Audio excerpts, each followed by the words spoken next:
മഹാനായ ഇമാം ബുർഹാനുദ്ദീൻ അൻ-നാജി അശ്ശാഫിഈ റഹ്മത്തുള്ളാഹി അലൈഹി തൻ്റെ ഖലായിദുൽ ഇഖ്ബാൻ ഫീമാ യൂരിസുൽ ഫഖ്റ വൻ നിസ്യാൻ എന്ന് പറയുന്ന ഗ്രന്ഥത്തിൽ രേഖപ്പെടുത്തിയ ചില കാര്യങ്ങളാണ് നമുക്ക് പറയാനുള്ളത്. സമ്പത്ത് ഒരുപാടുണ്ടെങ്കിലും ഖിനൻ നഫ്സ് എന്ന് പറയുന്നത് അത് വലിയ ഒരു അനുഗ്രഹമാണ്. കുറേ സ്വത്തുണ്ടാവും, പക്ഷേ സ്വസ്ഥത ഉണ്ടാവില്ല. അത് ബർക്കത്തില്ലാത്തത് കൊണ്ടാണ്. ശമ്പളമൊക്കെ വലിയ ശമ്പളമാണ്. ഭർത്താവിന് ശമ്പളമുണ്ട്, ഭാര്യയ്ക്ക് ശമ്പളമുണ്ട്, മക്കൾക്ക് ശമ്പളമുണ്ട്, പക്ഷേ ജീവിതത്തിൽ ഒരു സുഖമില്ല, സമാധാനമില്ല. അതൊക്കെ ബർക്കത്തില്ലാത്തതിൻ്റെ കാരണങ്ങളാണ്. ചിലപ്പോൾ 500-1000 രൂപയ്ക്ക് ജോലി ചെയ്യുന്ന ആളുകളായിരിക്കും, പക്ഷെ അവരുടെ ജീവിതത്തിൽ വലിയ ബർക്കത്താണ്. എല്ലാ വീട്ടിലും പോകുന്നത് പോലെ കല്യാണത്തിന് അവർ പോകുന്നു, പാലുകാച്ചലിന് പോകുന്നു, മീൻ അവർ വാങ്ങുന്നു, അവർക്ക് റമദാൻ വരുന്നു, പെരുന്നാൾ വരുന്നു, ഡ്രസ്സ് എടുക്കുന്നു, എല്ലാം നടക്കുന്നുണ്ട് അവിടെ. പക്ഷെ നോക്കുമ്പോൾ അവർക്ക് വരുമാനമില്ല. എന്നാലും അവിടെ വളരെ സന്തോഷത്തോടുകൂടെ ജീവിക്കുന്നു. ചില വീടുകളിൽ ഇഷ്ടംപോലെ സമ്പത്തുണ്ട്. 3 ലക്ഷം 4 ലക്ഷമൊക്കെ മാസത്തിൽ വരുമാനമുള്ള ശമ്പളമുള്ള ആൾക്കാരാണ്, പക്ഷേ സമാധാനമില്ല. അതിൻ്റെ കാരണം ബർക്കത്തില്ലാത്തതാണ്. അപ്പോൾ ബർക്കത്ത് നഷ്ടപ്പെടുത്തുന്ന ഒരുപാട് കാര്യങ്ങൾ മഹാന്മാരായ ഉലമാ വിശദീകരിച്ചിട്ടുണ്ട്. അതിൽപ്പെട്ട ഒന്നാണ് മഹാന്മാരായ സഹാബത്തിനെ ചീത്ത പറയുക. അബൂബക്കർ സിദ്ദീഖ് റളിയല്ലാഹു അൻഹു, ഉമർ റളിയല്ലാഹു അൻഹു, ഉസ്മാൻ റളിയല്ലാഹു അൻഹുവിനെ പോലെയുള്ള സഹാബികൾ ആരോ ആകട്ടെ, അവരെ ചീത്ത പറയുക എന്നത് ജീവിതത്തിൽ ബർക്കത്തില്ലാത്ത അതിന് കാരണമാണ്. ആഗോളാടിസ്ഥാനത്തിൽ നമ്മൾ ചിന്തിക്കുമ്പോൾ ഈ 3 സഹാബികളെയും ചീത്ത പറയുന്ന ഒരു രാജ്യമാണ് ഇറാൻ. അവിടെ എന്നും യുദ്ധമാണ്. അവർക്ക് എന്തൊക്കെ ഉണ്ടെന്ന് പറഞ്ഞാലും ശരി, സമാധാനം ഇല്ലല്ലോ. ഷിയ, സുന്നി എന്ന് പറയുന്ന 2 വിഭാഗമാണ് മുസ്ലിങ്ങൾ. സുന്നികൾ കാനേഷുമാരി കണക്ക് പ്രകാരം 2 വിഭാഗം ജനങ്ങളാണ് ഉള്ളത്.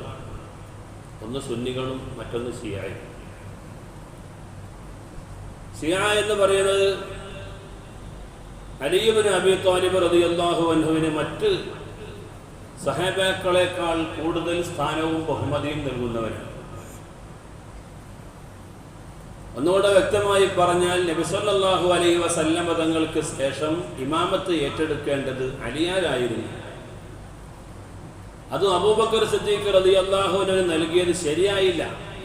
അതിനുശേഷം ഉമർ റളിയല്ലാഹു അൻഹു വന്നത് ശരിയായില്ല. അതിനുശേഷം ഉസ്മാൻ ഇബ്നു അഫ്ഫാൻ റളിയല്ലാഹു അൻഹു വന്നത് ശരിയായില്ല എന്ന വിശ്വാസക്കാരാണ് ഷിയക്കാർ. നബി സല്ലല്ലാഹു അലൈഹി വസല്ലം തങ്ങൾ വഫാത്തായി കിടക്കുമ്പോൾ മറമാടുന്നതിന് മുമ്പ് തന്നെ ആരാകണം ഖലീഫ എന്ന് ചർച്ചയുണ്ടായി. അത് സ്വഹാബത്ത് ഒന്നടങ്കം തീരുമാനിച്ചുകൊണ്ടാണ് മഹാനായ അബൂബക്കർ സിദ്ദീഖ് റളിയല്ലാഹു അൻഹുവിനെ ഖലീഫയായി തെരഞ്ഞെടുക്കുന്നത്. അള്ളാഹുവിന്റെ റസൂൽ എനിക്ക് ശേഷം ഖലീഫയാകേണ്ടത് ഇന്ന ആളാണ് എന്ന് കൃത്യമായ ഒരു പ്രവചനം നടത്തിയിട്ടില്ലെങ്കിലും ചില സൂചനകളെല്ലാം നബി സല്ലല്ലാഹു അലൈഹി വസല്ലം തങ്ങൾ നൽകിയിട്ടുണ്ടായിരുന്നു. ഉദാഹരണത്തിന് നബി തങ്ങളുമായി നടത്തിയ യാത്രയിൽ ഏറ്റവും കൂടുതൽ പങ്കാളിയായത് അബൂബക്കർ സിദ്ദീഖ് റളിയല്ലാഹു അൻഹു ആണ്. ചരിത്രം അറിയാമല്ലോ. മക്കയിൽ നിന്ന് മദീനയിലേക്ക് പലായനം ചെയ്യുന്ന വഴിയിൽ, അതുപോലെ ഗുഹയിൽ താമസിച്ചപ്പോൾ, മലയിൽ കയറിയപ്പോൾ, പല സമയങ്ങളിലും നബി സല്ലല്ലാഹു അലൈഹി വസല്ലം തങ്ങളോടൊപ്പം യാത്ര നയിച്ചത് മഹാനായ അബൂബക്കർ സിദ്ദീഖ് റളിയല്ലാഹു അൻഹു. ലോകത്തുള്ള മുഴുവൻ ആളുകളുടെ ഈമാൻ ഒരു തട്ടിലും സിദ്ദീഖുൽ അക്ബറിന്റെ ഈമാൻ വേറെ ഒരു തട്ടിലും വെച്ചാൽ അബൂബക്കർ സിദ്ദീഖ് റളിയല്ലാഹു അൻഹുവിന്റെ ഈമാനിനാണ് ആ തട്ടാണ് മറ്റുള്ളതിനേക്കാൾ കൂടുതൽ ഭാരം തോന്നുന്നത് എന്ന് മഹാനായ നബി സല്ലല്ലാഹു അലൈഹി വസല്ലം തങ്ങൾ പറയുകയുണ്ട്. അള്ളാഹുവിന്റെ റസൂൽ രോഗശയ്യയിൽ കിടക്കുമ്പോൾ തന്നെ ജീവിച്ചിരിപ്പുള്ള ആളുകളിൽ നിന്ന് ഇമാമത്ത് നിൽക്കാൻ വേണ്ടി നബി തങ്ങൾ നിർദ്ദേശിച്ച ഒരേ ഒരു വ്യക്തിയായിരുന്നു മഹാനായ അബൂബക്കർ സിദ്ദീഖ് റളിയല്ലാഹു അൻഹു. ബുദ്ധിയുള്ളവർക്ക് ഇതൊക്കെ മതി. അതുകൊണ്ട് മഹാന്മാരായ സ്വഹാബത്ത് എന്ത് ചെയ്തു? അള്ളാഹുവിന്റെ റസൂല് വഫാത്തായതിനു ശേഷം, നബി തങ്ങൾ വഫാത്തായത് തിങ്കളാഴ്ചയാണ്, മറമാടുന്നത് ബുധനാഴ്ച രാത്രിയാണ്. അതുവരെ ഭരണവുമായി ബന്ധപ്പെട്ട കാര്യങ്ങളെല്ലാം തീരുമാനിക്കുകയായിരുന്നു. നേരത്തെ തന്നെ നബി തങ്ങൾ ഇങ്ങനെ ഒരു പ്രഖ്യാപനം, അബൂബക്കർ സിദ്ദീഖാണ് ഖലീഫയാകേണ്ടത് എന്ന ഒരു വ്യക്തമായ പ്രവചനം നടത്തിയിരുന്നെങ്കിൽ പിന്നെ ഇത്രയേറെ സമയം എടുക്കേണ്ടതില്ലായിരുന്നു. ഏതായാലും സഹാബത്ത് ഐക്യകണ്ഠേന തീരുമാനിച്ച ഒരു വിധിയെ തുടർന്നാണ് ഒന്നാം ഖലീഫയായി മഹാനായ അബൂബക്കർ സിദ്ദീഖ് റളിയല്ലാഹു അൻഹു രംഗത്ത് വന്നത്. അത് പിടിക്കാത്ത ആളുകളാണ് അലി റളിയല്ലാഹു അൻഹുവിനെ അമിതമായി സ്നേഹിച്ച്, അലിയാരായിരുന്നു നബിതങ്ങളുടെ, അതിനൊരു കാരണം അവർ പറയുന്നത് നബിതങ്ങളുടെ കുടുംബം അലി ഇബ്നു അബീ ത്വാലിബ് റളിയല്ലാഹു അൻഹു ആണ്. കാരണം നബിതങ്ങളുടെ മകളായ ഫാത്തിമ ബീവി റളിയല്ലാഹു അൻഹയുടെ മരുമകനായി അലി ഇബ്നു അബീ ത്വാലിബ് റളിയല്ലാഹു അൻഹു ആ കുടുംബത്തിലേക്ക് വന്നു. നബിതങ്ങൾ ഒരിക്കൽ ഒരു ഷാൾ എടുത്തിട്ട് തലയിലാണ്, അതിൻ്റെ ഉള്ളിൽ അലിയാരുണ്ടായിരുന്നു, റസൂലുള്ളാഹി ഉണ്ടായിരുന്നു, ഹസൻ ഹുസൈൻ ഉണ്ടായിരുന്നു റളിയല്ലാഹു അൻഹുമാ. എന്നിട്ട് പറഞ്ഞു ഹൗലായി അഹ്ലു ബൈത്തി, ഇവരാണ് അഹ്ലു ബൈത്ത്, തങ്ങന്മാർ. അതുകൊണ്ട് ആ അലി ഇബ്നു അബീ ത്വാലിബ് റളിയല്ലാഹു അൻഹു ഉണ്ടായിരിക്കെ മഹാനായ അബൂബക്കർ സിദ്ദീഖ് റളിയല്ലാഹു അൻഹുവിനെ ഒന്നാം ഖലീഫയാക്കിയത്, മഹാനായ ഉമർ ഇബ്നുൽ ഖത്താബ് റളിയല്ലാഹു അൻഹു രണ്ടാം ഖലീഫയാക്കിയത്, ഉസ്മാൻ ഇബ്നു അഫ്ഫാൻ റളിയല്ലാഹു അൻഹു മൂന്നാം ഖലീഫയാക്കിയത് ശരിയായില്ല എന്ന നിലപാടായിരുന്നു ഈ പറയുന്ന ഷിയാ വിശ്വാസക്കാർക്കുണ്ടായിരുന്നത്. ഏതായിരുന്നാലും മഹാനായ ഉസ്മാൻ ഇബ്നു അഫ്ഫാൻ റളിയല്ലാഹു അൻഹുവിന്റെ ഭരണകാലത്ത് അബ്ദുല്ലാഹി ഇബ്നു സബ എന്ന് പറയുന്ന ഒരു വ്യക്തിയുടെ നേതൃത്വത്തിൽ അവര് പരസ്യമായിട്ട് തന്നെ രംഗത്ത് വന്നു. മഹാനായ അലി ഇബ്നു അബീ ത്വാലിബ് റളിയല്ലാഹു അൻഹു ഭരണം ഏറ്റെടുത്തതോടുകൂടെ അവരൊരു വലിയ സഖ്യമായി മുന്നേറി. ഇന്ന് ലോകത്തിൻ്റെ പല ഭാഗങ്ങളിലും, ഇന്ത്യ രാജ്യത്ത് ബോംബെ പോലെയുള്ള പല സ്ഥലങ്ങളിലും ഈ ഷിയാക്കാരുണ്ടെങ്കിലും രാഷ്ട്രപരമായി ലോകത്ത് ഒരൊറ്റ രാഷ്ട്രം മാത്രമേ ഉള്ളൂ, അതാണ് ഇറാൻ. അവർക്ക് ഇങ്ങനെ ഒരു വിശ്വാസമുണ്ട്, നിലവിൽ അവർക്ക് വിശ്വാസമുണ്ട്. മഹാനായ അബൂബക്കർ സിദ്ദീഖ് റളിയല്ലാഹു അൻഹും ഉമർ റളിയല്ലാഹു അൻഹും ഉസ്മാൻ ഇബ്നു അഫ്ഫാൻ റളിയല്ലാഹു അൻഹും ഖലീഫയായത്, അലിയാർക്ക് മുമ്പിൽ ഖലീഫയായത് ശരിയായില്ല എന്ന ലോക മുസ്ലിമീങ്ങളുടെ അല്ലെങ്കിൽ സഹാബത്തിന്റെ ഇജ്മാഇനെ തകർക്കുന്ന വിധത്തിലുള്ള ഈ വിശ്വാസം ഇന്നും ഇറാനികൾ വെച്ച് പുലർത്തുന്നു. അതുകൊണ്ട് മഹാന്മാരായ സഹാബത്തിനെ ഒന്നടങ്കം കൊള്ളരുതാത്തവരാക്കി ചിത്രീകരിക്കുന്ന ഈ നിലപാട് ഒരിക്കലും തന്നെ നമുക്ക് അംഗീകരിക്കാൻ കഴിയില്ല. സഹാബത്തിന്റെ ഇജ്മാഇ ഇത് ലോകത്ത് തെളിവാണല്ലോ.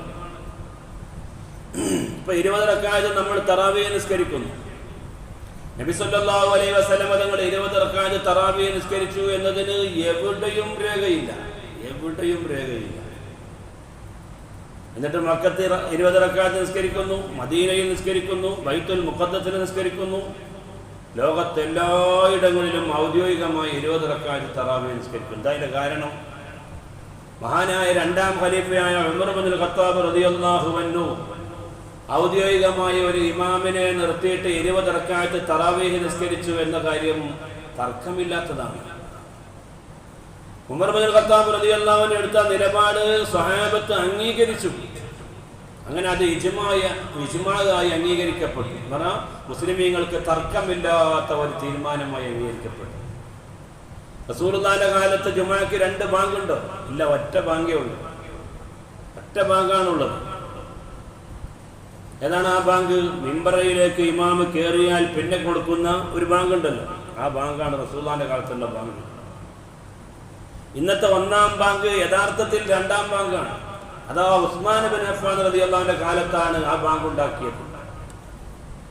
ലോക മുസ്ലിമീങ്ങൾ അത് അംഗീകരിച്ചില്ലേ? മക്കയിൽ ഇന്ന് 2 ബാങ്കില്ലേ? മദീനയിൽ 2 ബാങ്കില്ലേ? ബൈത്തുൽ മുഖദ്ദസിൽ 2 ബാങ്കില്ലേ? ലോകത്തെവിടെയാണ് 2 ബാങ്കില്ലാത്തത്? വഹാബികളുടെ പള്ളിയിലും ജമാഅത്തെ ഇസ്ലാമിയുടെ പള്ളിയിലും അല്ലാത്ത എല്ലാ പള്ളിയിലും 2 ബാങ്കുണ്ട്. ഞാൻ പറയുന്നത് സഹാബത്തിന്റെ ഈ തീരുമാനം പലതും അംഗീകരിച്ചു. ആ വിഷയത്തിൽ വന്ന തീരുമാനമായിരുന്നു സിദ്ദീഖുൽ അക്ബറിന്റെ 1ാം ഖിലാഫത്ത്, ഉമർ ഇബ്നു ഖത്താബ് 2ാം ഖിലാഫത്ത്, 3ാമത്തെ ഉസ്മാൻ റളിയല്ലാഹു അൻഹുവിന്റെ ഖിലാഫത്ത്. ഇതൊക്കെ ലോക മുസ്ലിമീങ്ങളുടെ കഴിഞ്ഞകാല സഹാബത്തിന്റെ ഏകോപനമായിരുന്നു. അത് ഈ വിഷയത്തിൽ മാത്രമല്ല, ഇബാദത്തിന്റെ വിഷയത്തിൽ പോലുമുണ്ട്. അത് പറയാൻ വേണ്ടിയാണ് ഞാൻ വന്നത്. കാരണം അത് നബി തങ്ങൾ അംഗീകരിച്ചു. അലൈക്കും ബിസുന്നതി വസുന്നതിൽ ഖുലഫാഇർ റാഷിദീനൽ മഹ്ദീൻ. എൻ്റെ സുന്നത്ത് മുറുകെ പിടിക്കുന്നത് പോലെ നിങ്ങൾ 4 ഖലീഫമാരുടെയും സച്ചരിതരായ ഖുലഫാക്കളുടെ സുന്നത്തിനെ മുറുകെ പിടിക്കണമെന്ന് നബി സല്ലല്ലാഹു അലൈഹി വസല്ലം തങ്ങൾ പറഞ്ഞു. ഏതായിരുന്നാലും അലി ഇബ്നു അബീ ത്വാലിബ് റളിയല്ലാഹു അൻഹു വന്നോടം മുതലാണ് ഖിലാഫത്ത് അവർ അംഗീകരിക്കുന്നുള്ളൂ. ഷിയാ വിശ്വാസിക്കാർ ആ ഇമാമുകൾ പാപസുരക്ഷിതരാണ് എന്നാണ് അവരുടെ വാദം. അത് നമ്മൾ അംഗീകരിക്കുന്നില്ല. കർമ്മപരമായും വിശ്വാസപരമായും ഷിയയും സുന്നിയും തമ്മിൽ ഒരുപാട് വ്യത്യാസങ്ങളുണ്ട്. സംഗതി ജൂതന്മാരോട് നേരിടാൻ വന്ന ഒരു ഏക മുസ്ലിം രാഷ്ട്രം എന്ന നിലക്ക് അഭിമാനമുണ്ടെങ്കിലും വസ്തുതകൾ നമ്മൾ മനസ്സിലാക്കേണ്ടതാണ്. പ്രിയപ്പെട്ടവരെ, അവരുമായി ബന്ധപ്പെട്ട ഒരുപാട് വ്യത്യാസങ്ങൾ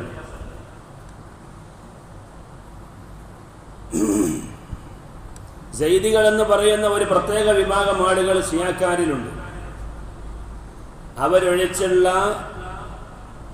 എല്ലാ ആളുകളും മഹാന്മാരായ ഈ 3 ഖലീഫമാരുടെയും നേതൃത്വം ശരിയായില്ല എന്ന് വിശ്വസിക്കുന്നവരും അവർക്കെതിരെ ശാപപ്രാർത്ഥന നടത്തുന്നവരുമാണ്. ഇന്നത്തെ ഇറാനികൾ ഉൾപ്പെടെ ശരിയായില്ല എന്ന് മാത്രമല്ല, എത്രത്തോളം അറിയാം, ഷിയയിൽ ഒരു വിഭാഗം ആളുകൾ കാഫിറുകളാണ്. അവരെ വാദം അലി ഇബ്നു അബീ ത്വാലിബ് റളിയല്ലാഹു അൻഹുവിന് കൊടുക്കേണ്ട വഹി അവസാനത്തെ പ്രവാചകനായി അലിയാരായിരുന്നു വരേണ്ടത്. അങ്ങനെ ജിബ്രീലിന് ആള് മാറിയിട്ട് അത് മുഹമ്മദ് നബി സല്ലല്ലാഹു അലൈഹി വസല്ലം തങ്ങൾക്ക് കൊണ്ടുപോയി കൊടുത്തു എന്ന് പറയുന്ന ഒരു വിഭാഗം ഷിയയിലുണ്ട്. അവർ കാഫിറുകളാണ് കേട്ടോ. വലിയ ഗൗരവമുള്ള വിഷയമാണിത്. ജിബ്രീലിന് തെറ്റുപറ്റി, അലിയാർക്ക് കൊണ്ടുപോയി കൊടുക്കേണ്ട വഹി അത് മുഹമ്മദ് നബിക്ക് കൊണ്ടുപോയി കൊടുത്തു എന്ന് വാദിക്കുന്ന വിശ്വസിക്കുന്ന ഒരു വിഭാഗം ഷിയയിലുണ്ട്. അവർ കാഫിറുകളാണ്. ഏതായിരുന്നാലും ഇന്നത്തെ ഷിയ വിശ്വാസക്കാർ ബിദ്അത്തുകാരാണ് എന്ന കാര്യത്തിൽ ഒരു തർക്കവുമില്ല. അപ്പൊ അവരുടെ മിസൈലൊക്കെ നിങ്ങൾ കണ്ടോളൂ. അതൊക്കെ വേറെ കാര്യം. വിഷയങ്ങളെല്ലാം നമ്മൾ വസ്തുനിഷ്ഠമായി മനസ്സിലാക്കണം. പരിശുദ്ധമായ ഖുർആനിൽ പോലും അഹ്ലുബൈത്തിനെ പരാമർശിക്കുന്ന ആയത്തുകൾ പലതും വിട്ടുപോയിട്ടുണ്ട് എന്ന് ഷിയാക്കാർ വിശ്വസിക്കുകയാണ്. വേണ്ടത്ര എന്ന് നബിതങ്ങളുടെ കുടുംബത്തിന് പ്രാധാന്യമുള്ള ആയത്തുകളൊന്നും ഖുർആനിൽ വന്നിട്ടില്ല. അത് ഉണ്ടായിരുന്നു, ഇന്നത്തെ ഖുർആനില്ല. അത് ബോധപൂർവം ചില ആളുകൾ വിട്ടുകളഞ്ഞതാണ് എന്ന്. കാരണം സിദ്ദീഖുൽ അക്ബർ റളിയല്ലാഹു അൻഹു ആണല്ലോ ഖുർആൻ ഏകോപിപ്പിച്ചത്. നബി സല്ലല്ലാഹു അലൈഹി വസല്ലം തങ്ങളുടെ കാലത്ത് എന്തുണ്ടായിരുന്നില്ല? ഇന്നത്തെ പോലെ 2 ചട്ടക്കുള്ളിൽ ഒതുങ്ങുന്ന ഒരു ഖുർആൻ ഉണ്ടായിരുന്നില്ല. കുറെ പാറയിലും കുറെ പലകയിലും കുറെ മടലിലും അങ്ങനെ പലയിടങ്ങളിലായി ചിന്നി ചിതറി കിടക്കുമ്പോൾ ഒരു യുദ്ധം വന്നു. ആ യുദ്ധത്തിൽ ഹാഫിദുകളായ കുറേ ആളുകളങ്ങ് മരണപ്പെട്ടു പോയി. മഹാനായ അബൂബക്കർ സിദ്ദീഖ് റളിയല്ലാഹു അൻഹു പറഞ്ഞു, ഇങ്ങനെ ഹാഫിദുകൾ മരണപ്പെടാൻ തുടങ്ങിയാൽ പിൻകാലക്കാർക്ക് ഖുർആൻ കിട്ടുമോ എന്ന കാര്യത്തിൽ പേടിയുണ്ട്. അതുകൊണ്ട് നമുക്ക് എന്ത് ചെയ്യണം?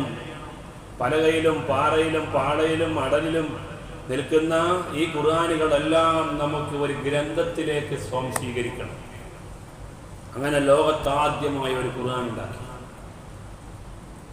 മഹാനായ ഉമർ ഇബ്നു ഖത്താബ് റളിയല്ലാഹു അൻഹു കാലം കഴിഞ്ഞ് ഉസ്മാൻ ഇബ്നു അഫ്ഫാൻ റളിയല്ലാഹു അൻഹു കാലത്തിയപ്പോൾ ആ ഒരു ഖുർആൻ 7 പ്രിന്റുകളാക്കി 7 രാഷ്ട്രങ്ങളിലേക്ക് കൊടുത്തയച്ചു. അന്നത്തെ അതാണ് റസ്മുൽ ഉസ്മാനി എന്ന് പറയുന്ന ഇന്നത്തെ ഖുർആനിന്റെ ലിപി. സാധാരണ നമ്മൾ അറബി എഴുതും പോലെ അല്ല പലയിടങ്ങളിലും ഈ ലിപി എഴുതിയിട്ടുള്ളത്. മഹാനായ ഉസ്മാൻ ഇബ്നു അഫ്ഫാൻ റളിയല്ലാഹു അൻഹു പ്രത്യേകമായി നിർദ്ദേശിച്ച ആ ലിപി അനുസരിച്ച് എഴുതിയ ഖുർആനാണ് പിന്നീട് ലോകത്താകമാനം പ്രചരിപ്പിക്കപ്പെട്ടത്. ഇതല്ലാത്ത ഒരു ഖുർആനും ഇനി കാണാൻ പാടില്ല എന്ന് പറഞ്ഞിട്ട് മുഴുവൻ ചുട്ടുകരിക്കാൻ മഹാനവരുകൾ നിർദ്ദേശിച്ചു. പിന്നെയാണ് മഹാനായ അലി ഇബ്നു അബീ ത്വാലിബ് റളിയല്ലാഹു അൻഹു പറയുന്നത്. അപ്പൊ ഈ ഖുർആനിന്റെ സമാഹരണങ്ങളെല്ലാം നേരത്തെ നടന്നു പോയതുകൊണ്ട് അഹ്ലു ബൈത്തുമായി ബന്ധപ്പെട്ട പല ആയത്തുകളും ഇവർ മുക്കിക്കളഞ്ഞു എന്ന് ശിയാക്കാർ വിശ്വസിക്കുകയാണ്. വളരെ വിദണ്ഡമായ ഭീമാബദ്ധമായ വിഷയങ്ങളാണ് അവരുടെ വിശ്വാസങ്ങൾ. വേറെയും കുറെ കാര്യങ്ങളുണ്ട്. മദ്ഹബ് അവർ അംഗീകരിക്കുകയില്ല. ശാഫിഈ, ഹനഫി, ഹംബലി എന്ന് പറയുന്ന, മാലിക്കി എന്ന് പറയുന്ന 4 മദ്ഹബും അവർ അംഗീകരിക്കുകയില്ല. അവർക്ക് പ്രത്യേകമായ ചില മദ്ഹബുകളാണുള്ളത്. സയ്യിദിയ, ജാഫരിയ എന്ന് പറയുന്ന 2 മദ്ഹബുകൾ. ലോക മുസ്ലിമീങ്ങൾ ഇതുവരെ അംഗീകരിച്ചിട്ടുള്ള 4 മദ്ഹബിനെയും അവർ തള്ളി. മുത്താഅ വിവാഹം നബി സല്ലല്ലാഹു അലൈഹി വസല്ലം തങ്ങളെ എതിർത്തതാണ്. അതായത് താൽക്കാലികമായി ഒരാഴ്ചത്തേക്ക് ഒരു കല്യാണം, ഒരു മാസത്തേക്കൊരു കല്യാണം. നമ്മൾ ഹജ്ജിന് പോവുക, അപ്പോൾ ഒരു 40 ദിവസം അവിടെ നിൽക്കും. ആ 40 ദിവസത്തേക്ക് ഒരു കല്യാണം. ഇങ്ങനൊരു കല്യാണം ആദ്യം ഉണ്ടായിരുന്നു, മുത്താഅ വിവാഹം എന്നാണ് പറയാം. ഇത് നബി സല്ലല്ലാഹു അലൈഹി വസല്ലം തങ്ങൾ പലതിൻ്റെയും പരാതിയുടെ പേരിൽ അത് എടുത്തു കളഞ്ഞു. എന്നാൽ അത് ഇപ്പോഴും നിയമമാക്കി കൊണ്ട് നടക്കുന്ന ആളുകളാണ് ശിആ വിശ്വാസക്കാർ. അങ്ങനെ ഒരുപാട് കാര്യങ്ങളുണ്ട്. മഹ്ദി ഇമാം ലോകത്ത് വരുമെന്ന കാര്യത്തിൽ തർക്കമില്ല. അത് ഞങ്ങളുടെ കുടുംബത്തിൽ നിന്നാകും, ശിആ കുടുംബത്തിൽ നിന്നാകും എന്നതാണ് അവർ വിശ്വസിക്കുന്നത്. അതുപോലെ ദുഃഖം ആചരിക്കുക എന്ന ഒരു നിലപാട് ഇസ്ലാമിലില്ല. അത് മഹാനായ ഹുസൈൻ റളിയല്ലാഹു അൻഹു ലോകത്തോട് വിട പറഞ്ഞ ആ ദിവസം ദുഃഖം ആചാരമായി ഷിയ എല്ലാ രാജ്യങ്ങളിലും കൊണ്ടു നടക്കുകയാണ്. ഏതായിരുന്നാലും ഷിയയുടെ അടിസ്ഥാനം മഹാനായ സിദ്ദീഖുൽ അക്ബർ റളിയല്ലാഹു അൻഹുവിനെയും ഉമർ റളിയല്ലാഹു അൻഹുവിനെയും ഉസ്മാൻ റളിയല്ലാഹു അൻഹു 3 സഹാബികളെ ചീത്ത പറയുക എന്നുള്ളതാണ്. കാരണം അവരുടെ നിലപാടുകൾ അലിയാരുണ്ടായിരിക്കുക, അവർ ഖലീഫയായത് ശരിയായില്ല എന്ന നിലപാടുകാരാണ് ഷിയയുടെ അടിസ്ഥാനപരമായ വിശ്വാസം. അതില്ലാത്ത ഒരു ഷിയക്കാരനുമില്ല. അതുകൊണ്ട് തന്നെ പ്രിയപ്പെട്ടവരെ, സമാധാനവും സ്വസ്ഥതയും അവരുടെ രാജ്യത്തില്ല. ഏതായിരുന്നാലും ബറക്കത്ത് നഷ്ടപ്പെടുത്തുന്ന ഒരു കാര്യമാണ് സഹാബത്തിനെ ചീത്ത പറയുക. രണ്ടാമത്തെ കാര്യം സബ്ബുർരിഹി, കാറ്റിനെ ചീത്ത പറയൽ ബറക്കത്തില്ലാതെയാക്കുന്ന കാര്യങ്ങളാണ്, ഫഖറുണ്ടാക്കുന്ന കാര്യങ്ങളാണ്. ഓ വല്ലാത്ത എവിടുന്ന ഈ കാറ്റ്, കൊടുങ്കാറ്റ് അല്ലേ? മഴയെ ചീത്ത പറയും, കാറ്റിനെ ചീത്ത പറയും. അങ്ങനെ ചെയ്യരുത്. നബി സല്ലല്ലാഹു അലൈഹി വസല്ലം തങ്ങൾ പറഞ്ഞു, നിങ്ങൾ കാറ്റിനെ ചീത്ത പറയരുത്, കാറ്റ് നിങ്ങൾക്ക് റഹ്മത്തുമായി കൊണ്ടുവരുന്നതാണെന്ന് നബി സല്ലല്ലാഹു അലൈഹി വസല്ലം തങ്ങൾ പറയുകയാണ്. മഴയെ ചീത്ത പറയാൻ പാടില്ല. പേമാരി എന്ന് പറയില്ലേ? മാരി എന്ന് പറഞ്ഞാൽ മഴ, പേമാരി എന്ന് പറഞ്ഞാൽ എന്താ? ചീത്ത മഴ എന്നാണ്. അത് മഴയെ കുത്തം പറയല്ല. പട്ടി എന്ന് പറയും, പേപ്പട്ടി എന്ന് പറഞ്ഞാൽ എന്താ? വിഷബാധ ഏറ്റുവാങ്ങിയ പട്ടിക്കല്ലേ പേപ്പട്ടി എന്ന് പറയാം. എന്നതുപോലെയാണ് പേമാരി എന്ന് പറയുന്നത്. അത് മഴയെ കുറ്റം പറയില്ല, വാക്കേ ശരിയല്ല. നബി സല്ലല്ലാഹു അലൈഹി വസല്ലം തങ്ങൾ പറഞ്ഞു, കാറ്റിനെ കുറ്റം പറയരുത്, അതുപോലെ കാലത്തെ കുറ്റം പറയരുത്, മഴയെ കുറ്റം പറയരുത്. അതെല്ലാം മനുഷ്യന്റെ ബറക്കത്തെടുത്തു കളയുന്ന കാര്യങ്ങളാണ്. അതുപോലെ സുബഹിക്ക് ശേഷമുള്ള ഉറക്കം, ഒരിക്കലും ഉമ്മത്തി ഫീ ബുകൂരിഹാ, എൻ്റെ ഉമ്മത്തിന് ബറക്കത്ത് വിതരണം ചെയ്യുന്ന സമയം പ്രഭാതമാണ്, സുബഹിക്ക് ശേഷമുള്ള സമയമാണ്. അതുകൊണ്ട് സുബഹിക്ക് ശേഷം ഉറങ്ങാൻ പാടില്ല. സുബഹിക്ക് ശേഷം ഉറങ്ങരുത്, സൂര്യ ഉദിക്കുന്നത് വരെ ഉറങ്ങരുത്. ആ സമയത്ത് ഉറങ്ങുന്ന ആളുകളെ ഉണർത്തൽ സുന്നത്താണെന്ന് മഹാന്മാരായ ഫുഖഹാ അത് രേഖപ്പെടുത്തിയിട്ടുണ്ട്. കേട്ടോളി, ഉറങ്ങുന്ന ആളുകളെ ഉണർത്തൽ സുന്നത്തായ ചില രംഗങ്ങൾ മഹാന്മാരായ ഉലമാ വിശദീകരിക്കും. ഇമാം ശർവാനി റളിയല്ലാഹു അൻഹു പറയാണ്, നിസ്കരിക്കാതെ ഉറങ്ങുന്ന ആളെ ഉണർത്തൽ സുന്നത്താണ്. സമയം വളരെ പരിമിതമാണ്. ഇപ്പോൾ അവൻ ഉണർന്നില്ല എങ്കിൽ അവന് നിസ്കാരം ഖളാഉമാകും കണ്ടാൽ അവനെ ഉണർത്തൽ നിർബന്ധമാണ്. നിസ്കരിക്കാതെ ഉറങ്ങുന്ന ആളെ ഉണർത്തൽ സുന്നത്താണ്. ആകെ 5 മിനിറ്റേ ഉള്ളൂ. ഞാനിപ്പോൾ പോയാൽ അവന് നിസ്കാരം ഖളാഉമെന്ന് കണ്ടാൽ അവനെ ഉണർത്തൽ നിർബന്ധമാണ്. ഇമാം ശർവാനി റളിയല്ലാഹു അൻഹു പറയുന്നു, വഖദാ യുസ്തഹബു ഇഖാദു ഇദാ റആഉ നായിമൻ അമാമൽ മുസല്ലീൻ, നിസ്കരിക്കുന്നവരുടെ മുമ്പിൽ ഉറങ്ങുന്നവനെയും ഉണർത്തൽ സുന്നത്താണ്. അവി സ്വഫിൽ അവ്വലി ഔ മിഹ്റാബിൽ മസ്ജിദി, ഒന്നാം സഫിൽ ഉറങ്ങുന്നവനെയും മിഹ്റാബിൽ ഉറങ്ങുന്നവനെയും ഉണർത്തൽ സുന്നത്താണ്. ഔ അലാ സത്ഹിൻ ലാ ഇജ്ജാറ ലഹു, വാർപ്പിന്റെ മുകളിൽ ഉറങ്ങുന്നു, അതിന് മതിൽ കെട്ടില്ല, ബാരിക്കേടില്ലാത്ത വാർപ്പിന് മുകളിൽ ഉറങ്ങുന്നവനെ ഉണർത്തൽ സുന്നത്താണ്. കാരണം ആ ഉറക്കം എവിടെ എത്തുമെന്ന് പറയാൻ പറ്റില്ലല്ലോ. ചില ആളുകൾ ഉറക്കിലൊക്കെ എണീറ്റ് ഇങ്ങനെ പോകും, വാതിൽ തുറക്കും, മുറ്റത്ത് പോകും, മൂത്രമൊഴിക്കും, തിരിച്ചു വരും, കിടന്നിറങ്ങും, ഒന്നും അറിഞ്ഞിട്ടുണ്ടാവില്ല. അല്ലേ? ശൈത്താനുള്ള ആൾക്കാർ അങ്ങനെ ചെയ്യുള്ളൂ. കുട്ടികൾ കണ്ടില്ല മൂത്രമൊഴിക്കണത്, ആരോ വന്ന് വിളിക്കും, മോനെ മോനെ എന്നാ വാ വാ അതാ മൂത്രമൊഴിക്കാൻ സമയം എന്നിട്ട് വന്ന് വിളിക്കും, കൊണ്ടുപോയിട്ട് ഓരോ സ്ഥലത്തേക്ക് മൂത്രമൊഴിച്ചോന്ന് അറിയാം, ഉഷാറായിട്ടൊന്ന് മൂത്രമൊഴിക്കും. ഇന്നും മൂത്രമൊഴിച്ചോ എന്ന് ചോദിക്കുമ്പോൾ അമ്മാനോട് പറയാം, അപ്പൊ നിങ്ങൾ എന്നെ കൊണ്ടുപോയി വിളിച്ചു കൊടുത്താണ് മൂത്രമൊഴിപ്പിച്ച്, ഇപ്പൊ നിങ്ങൾ മറന്നുപോയോ? എവിടെ? ഒന്നും ഉണ്ടായിട്ടുണ്ടാവില്ല, സ്വപ്നം കണ്ടത്. അതുകൊണ്ട് ബാരിക്കേടില്ലാത്ത സത്തഹിന് മുകളിൽ, വാർപ്പിന് മുകളിൽ ഉറങ്ങാൻ സമ്മതിക്കരുത്, അവനെ വിളിച്ചുണർത്തണം. അതാ സൂര്യൻ ഉദിച്ചതിന് ശേഷം, ഫജ്ർ വെളിവായതിന് ശേഷം ഉറങ്ങുന്നവനെ വിളിച്ചുണർത്തൽ സുന്നത്താണ്. നിസ്കാരം അതാ ഫജ്ർ വെളിവാവുകയും ചെയ്തു, സൂര്യൻ ഉദിച്ചതുമില്ല, അതിനു മുമ്പ് ഉറങ്ങുന്ന ആളെ വിളിച്ചുണർത്തൽ സുന്നത്താണ്. വലൗകാന സ്വല്ല സുബ്ഹ, അവൻ സുബഹി നിസ്കരിച്ചവനാണെങ്കിലും വിളിച്ചുണർത്തൽ സുന്നത്താണ്. ഇതുകൊണ്ട് ആ സമയത്താണ് അള്ളാഹുവിന്റെ ബറക്കത്ത് വിതരണം ചെയ്യുന്നത്. അതുപോലെ ഔബാന്റെ സ്വലാത്തിൽ അസ്രി, അസ്ർ നിസ്കാരത്തിന് ശേഷം ഉറങ്ങുന്നവനെ വിളിച്ചുണർത്തൽ സുന്നത്താണ്. വലൗകാന സ്വല്ലാഹ, അസ്ർ നിസ്കരിച്ചിട്ടുണ്ടെങ്കിലും അസ്റിന് ശേഷം ഉറങ്ങാൻ വിടരുത്. 40 ദിവസം തുടർച്ചയായി അസറിനെ ഉറങ്ങിയാൽ ഭ്രാന്താവുന്ന.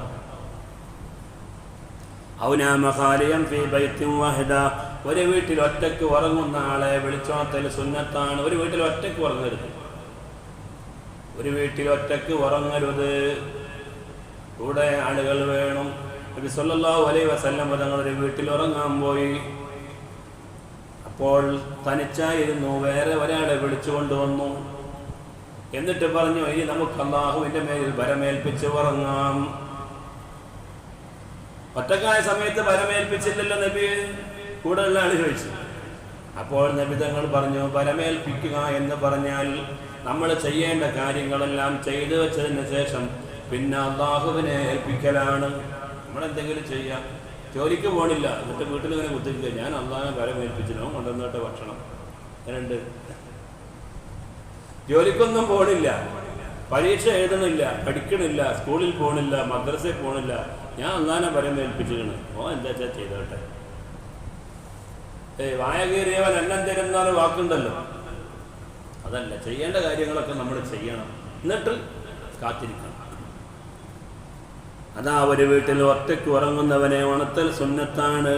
ഔ നാമത്തിൽ മർഅതു മുസ്തൽഖിയാ വവജ്ഹുഹാ ഇലസ്സമാ, സ്ത്രീകൾ സ്ത്രീകൾ മലർന്നു കിടക്കാൻ പാടില്ല. സ്ത്രീകൾ മലർന്നു കിടക്കുമ്പോൾ അവരെ വിളിച്ചുണർത്തൽ സുന്നത്താണ്. ഒരു ചെരിഞ്ഞ് കിടക്കണമെന്ന്, അല്ലെങ്കിൽ വലത്തോട്ട് ഇടത്തോട്ട്. ഔ നാമർ റജുലു അവിൽ മർഅതു മുംബതിഹൻ അലാ വജ്ഹിഹി ഫഇന്നഹാ ലജഅത്തുൻ യബ്ഗദുഹാ അല്ലാഹ്. ആണായാലും പെണ്ണായാലും മുഖം കുത്തി കിടക്കാൻ പാടില്ല, അത് അള്ളാഹുവിന് കോപമുള്ള ഉറക്കമാണെന്ന് അഷ്റഫുൽ ഖൽഖ് സയ്യിദുനാ മുഹമ്മദ് മുസ്തഫ. പിന്നെ എങ്ങനെ ഉറങ്ങേണ്ടത്? ഇപ്പം ഇങ്ങനെ കിടക്കാനും പാടില്ല, ഇങ്ങനെ കിടക്കാനും പാടില്ല. ഇനിയിപ്പോൾ എന്താ ചെയ്യുക? ഒന്നൊരിക്കൽ ഇങ്ങനെ വലത്തോട്ട് ചെരിഞ്ഞ് കിടക്കുക, അല്ലെങ്കിൽ ഇടത്തോട്ട് ചെരിഞ്ഞ് കിടക്കുക. പ്രവാചകന്മാരുടെ കിടത്താണ് വലത്തോട്ടുള്ള ചെരിഞ്ഞ് കിടത്തുന്ന. വടക്ക് ഭാഗത്തേക്ക് തല വെക്കണം, തെക്ക് ഭാഗത്തേക്ക് കാലും വെക്കണം. അപ്പോൾ ഖബറിൽ കിടക്കുന്നത് പോലെ. അല്ലെങ്കിൽ തെക്ക് ഭാഗത്തേക്ക് തല വെക്കണം, വടക്ക് ഭാഗത്തേക്ക് കാലും വെക്കണം. ഓടുന്നില്ലേ? അപ്പം അങ്ങോട്ട് തല വെച്ച് കിടക്കുക. അത് രണ്ടാമത്തെ സുന്നത്ത്. ഇനി മൂന്നാമത്തെ സുന്നത്ത് ഏതാ? മൂന്നാമത്തെ സുന്നത്താണ് മയ്യത്ത് കിടക്കുന്നത് പോലെയുള്ളത്. കിബിലയിലേക്ക് ഇങ്ങനെ കാല് നീട്ടിയിട്ട് മുഖം വെച്ചിട്ട് കിടക്കുക, നിങ്ങൾ ഇരിക്കുന്ന പോലെ. അതാണ് മൂന്നാമത്തേത്. പിന്നെ നാലാമത്തേതാണ് ഇപ്പം ഞാൻ കിടന്നാൽ അങ്ങനെ ഉണ്ടാവും, കാല് കിഴക്കോട്ടും തല പടിഞ്ഞാറോട്ടും. അത് നാലാമത്തെ കിടത്താണ്. അപ്പം നമ്മൾ റൂമൊക്കെ സെറ്റ് ചെയ്യുമ്പോൾ ഇതുപോലെ സെറ്റ് ചെയ്യണം.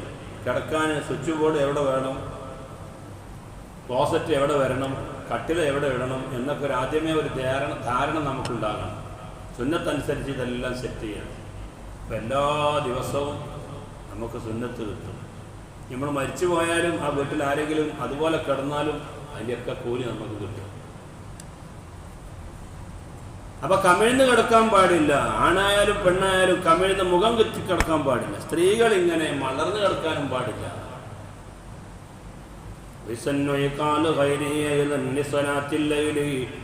രാത്രിയിൽ നിസ്കരിക്കാൻ താല്പര്യമുള്ള ആളുകളെ രാത്രിയിൽ ഉണർത്തൽ സുന്നത്താണ്. സ്വലാത്തുൽ ലൈൽ നമ്മുടെ നാട്ടിലൊന്നും ഇല്ലാത്ത നിസ്കാരം അത്. ഗൾഫിലൊക്കെ ഉണ്ട് സ്വലാത്തുൽ ലൈൽ ഇല്ലേ, പോയ ആളുകൾക്കൊക്കെ അറിയാം. കുറച്ചങ്ങോട്ട് കഴിയുമ്പോൾ 2 മണിയുണ്ടാകുമ്പോൾ അവർ വാങ്ങാട് കൊടുക്കും. സുബൈക്ക് 2 ബാങ്ക് കൊടുക്കൽ സുന്നത്തുണ്ട് എന്നാണ്.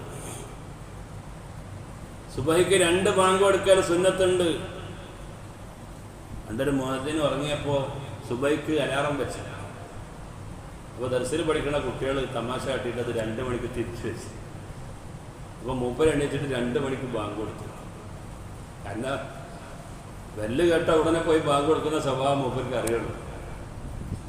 അപ്പോൾ നാട്ടുകാർ വന്നിട്ട് ആകെ പ്രശ്നം ഉണ്ടാക്കി. അപ്പോൾ മൂപ്പർ അതിന് 2 ബാങ്ക് കൊടുക്കാൻ സുന്നത്തുണ്ട്, ഞാൻ ഇന്നൊന്ന് പരീക്ഷിച്ച് നോക്കി, അതിന് വേണ്ടെങ്കിൽ വേണ്ട, കഴിഞ്ഞില്ലേ.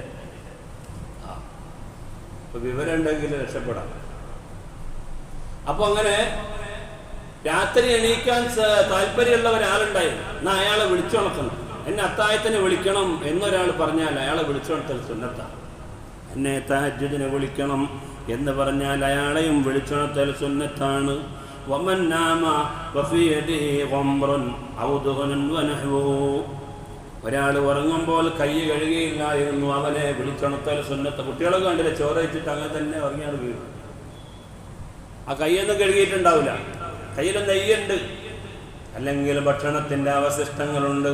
അവനെ വിളിച്ച് ഉണർത്തിയിട്ട് വേണം ഉറക്കാൻ, കൈ കഴുകിയിട്ട് ഉറക്കണം. വന്നൈമു ബി അറഫാത്തിൻ വഖ്തൽ വുഖൂഫി.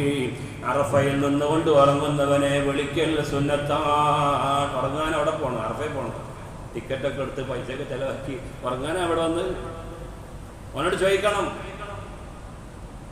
റമദാനിലെ പകലിനേക്കാളും ശ്രേഷ്ഠമായ ഒരൊറ്റ പകലേ ഉള്ളൂ, അതാണ് അറഫയുടെ പകലെന്ന് സയ്യിദുനാ മുഹമ്മദ് മുസ്തഫ. റമദാനിലെ പകൽ അതിനേക്കാൾ ശ്രേഷ്ഠമായ പകലാണ് അറഫയുടെ പകൽ. എങ്ങനെ ഉണ്ടാവും ഉറക്കം? അവിടെ പോയി ഉറങ്ങിയാൽ എങ്ങനെ ഉണ്ടാവും? അതുകൊണ്ട് അറഫയിൽ ഉറങ്ങുന്നവനെ ഉണർത്തൽ സുന്നത്താണ്. ലിഅന്നഹു വഖ്തു ത്വലബിൻ വതദർറുൻ. അല്ലാഹുവിലേക്ക് ഏറ്റവും കൂടുതൽ ഖേദിച്ച് മടങ്ങേണ്ടതും പ്രാർത്ഥന നിർവഹിക്കേണ്ടതുമായ സമയമാണ് അറഫ. അവിടെ ഉറങ്ങാൻ പാടില്ല. വല്ലാബു ബിൽ ഹമ്മാമി ത്വയ്യാറ. പറക്കുന്ന പ്രാവുകളെ കൊണ്ട് പറപ്പിച്ച് കളിക്കുക, അതും ദാരിദ്ര്യമുണ്ടാക്കുന്ന കാര്യമാണ്. പ്രാക്കളിങ്ങനെ വിടുക, പിന്നെ അങ്ങോട്ട് പാറുമ്പോൾ അവിടെ നിന്ന് എടുക്കുക, പിന്നെയും പാറും, പിന്നെ അവിടെ നിന്ന് എടുത്തിട്ട് പിന്നെയും പാർപ്പിക്കുക, അങ്ങനെ പ്രാക്കളെ കൊണ്ട് കളിക്കാം.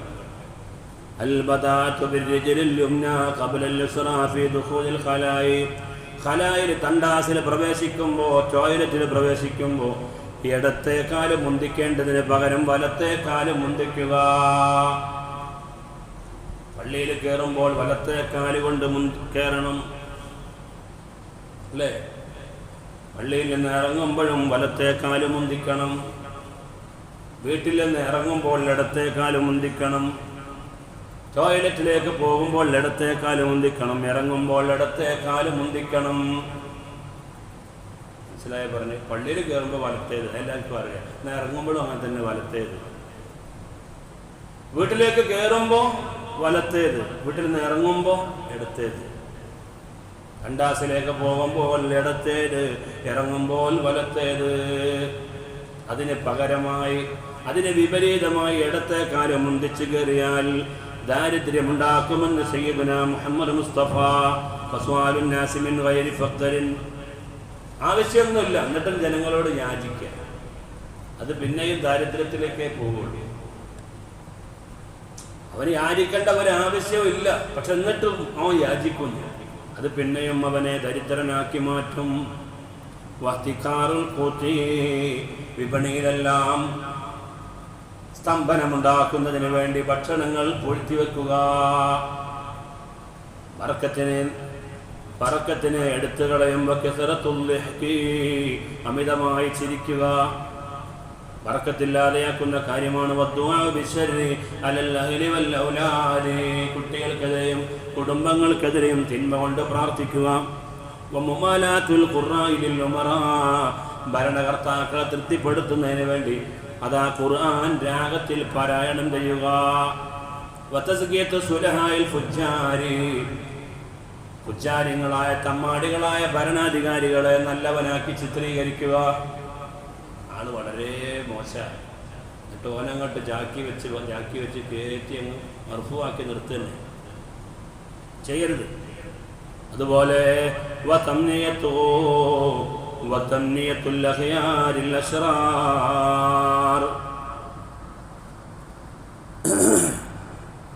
മോശക്കാരായ ആളുകളെ വളർത്തിക്കൊണ്ടുവരിക, നേതാക്കളാക്കുക.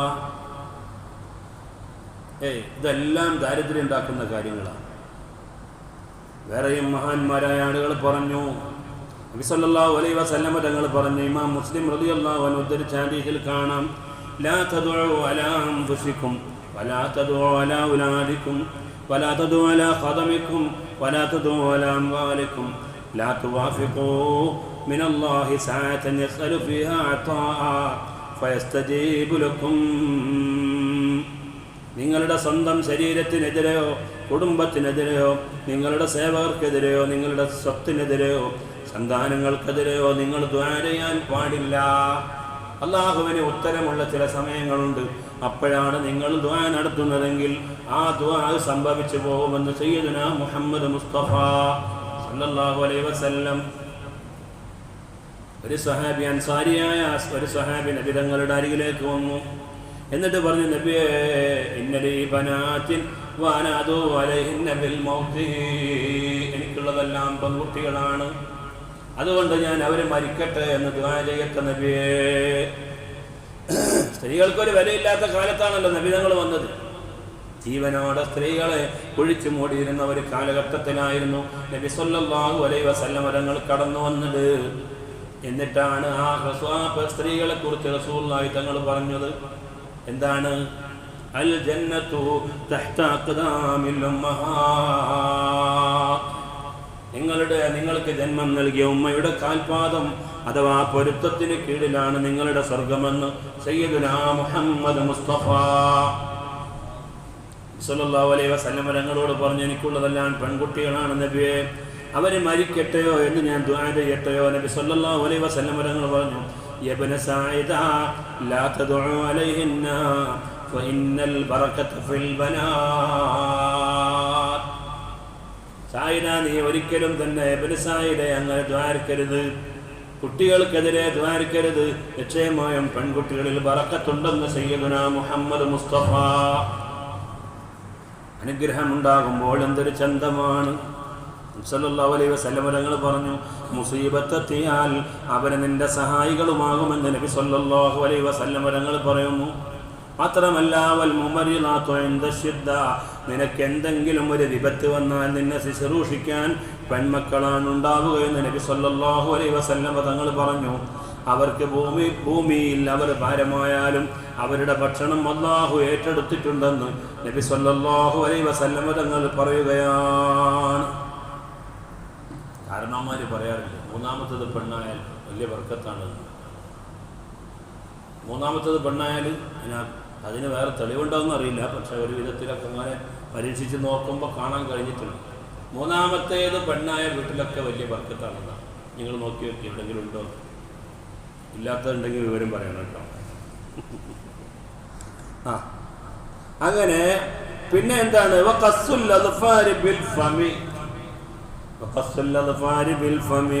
വായ കൊണ്ട് നഖം മുറിക്കുക. വായ കൊണ്ട് നഖം മുറിക്കുക അത് ദാരിദ്ര്യമുണ്ടാക്കുന്ന കാര്യവും ബറക്കത്തെടുത്തു കളയുന്ന കാര്യവുമാണ്.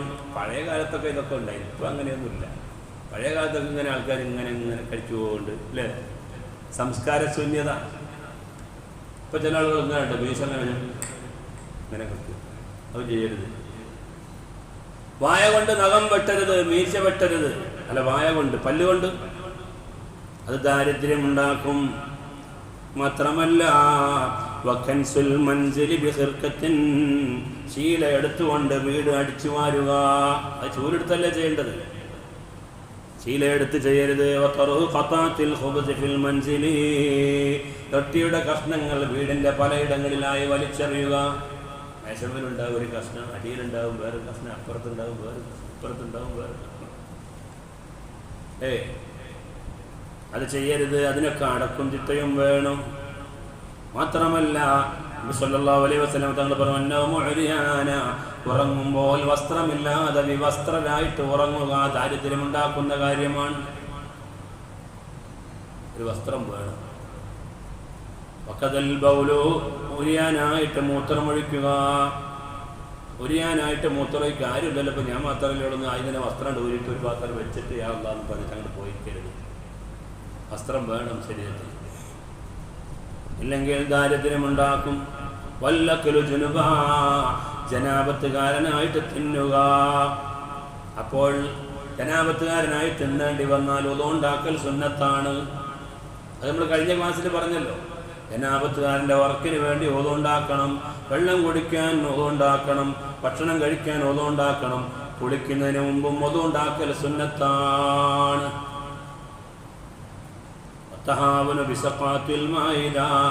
അതുപോലെ സുപ്രയിൽ വീണ ഭക്ഷണങ്ങളെ നിസ്സാരവൽക്കരിക്കുക.